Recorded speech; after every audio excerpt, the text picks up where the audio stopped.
Gas अभाव चर्किएपछि सरकारले चाल्यो यस्तो कदम, अब आधा सिलिन्डर मात्रै बिक्री गरिने।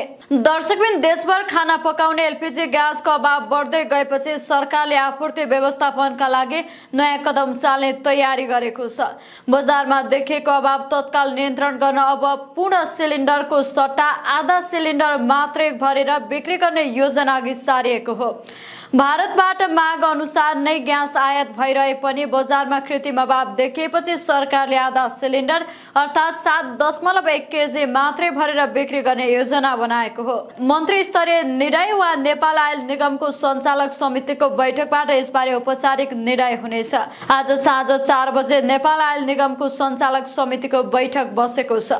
सम्भवतः यी बैठकले आधा सिलिन्डर भरेर बिक्री गर्ने निर्णय गर्नेछ। नेपाल आयल निगमका अनुसार हाल देशभर करिब 1 करोड 50 लाख ग्यास सिलिन्डर रहेका छन्। हाल 14.2 केजीको सिलिन्डर बिक्री हुँदै आएकोमा नयाँ निर्णयपछि 7.1 केजी ग्यास भरेर बजारमा पठाइनेछ। उपभोक्ताले आवश्यकता भन्दा बढी सिलिन्डर सञ्चय गरेर राखेका कारण बजारमा अभाव देखिएको निगमको बुझाइ छ। ग्यास अन्य वस्तु जस्तो लामो समय थुपारेर राख्न नमिलेर आधा सिलिन्डर मात्र वितरण गर्दा धेरै उपभोक्तासम्म पुग्ने भएकाले अभाव हट्ने निष्कर्ष निगमले निकालेको हो।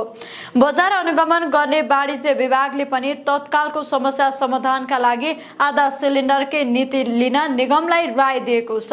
निगमले निर्देशन दिएपछि ग्यास उद्योगहरूले अनिवार्य रूपमा सोही बमोजिम उत्पादन गर्नुपर्नेछ।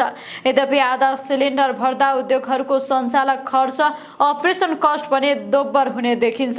सरकारले भने यो कदम अस्थायी समाधानका रूपमा लिएको जनाएको छ। बजारमा देखिएको अभाव हटाउन र उपभोक्ताले खाना पकाउने ग्यास सहज रूपमा पाउन सकुन् भन्ने उद्देश्यले यस्तो व्यवस्था लागू गर्न लागेको बताएको छ। ग्यास आपूर्ति सामान्य भएपछि पुनः नियमित प्रणालीमा फर्किने सम्भावना रहेको सम्बन्धित निकायले बताएका छन्। साथै बजारमा कृत्रिम अभाव सिर्जना गर्ने व्यापारी वा बिचौलियामाथि कडा अनुगमन र आवश्यक कारबाही गरिने चेतावनी पनि दिएको छ।